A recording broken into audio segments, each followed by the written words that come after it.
Okay, if you remember back to how we ended our last tutorial, we'd just finished adding some items to our quote for Shane Warne. Now, all that's really left to add to this quote before we can issue it is our labour and transport rates. So that's what I'm going to show you how to do in this tutorial. So to add in your labour and transport, click on My Stock, and this will open essentially your own catalogue of stock. This is stock that you don't source from us. Things like your labour, transport, compliance costs, any workshop, plant hire, digger hire, etc., or any specialist equipment that you need to source from another supplier. So for this particular job, I need to add in some plumbing labour, so I'm going to add in that first. And then I also am going to add in some travel costs, so I'm just going to add in that there. And then you may have just taken on an apprentice recently and you want to take them along to the job. So you'll notice in here we haven't got any apprentice labour rates set up. So I'm actually going to create a new one from here.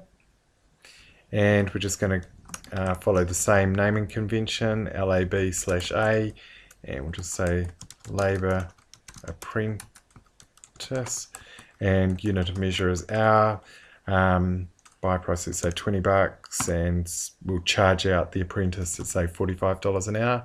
Save that, and now you can add in that apprentice labour to your quote as well.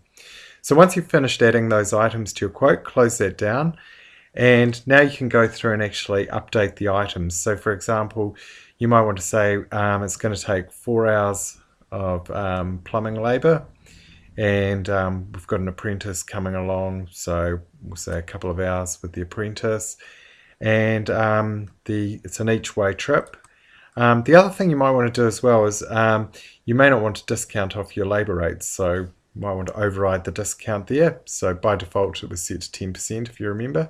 So we're just going to override those there. And once you've done that, save your changes. And if we produce our quote now and open it, you'll see there now we've got our items in there as well as our labour and transport rates.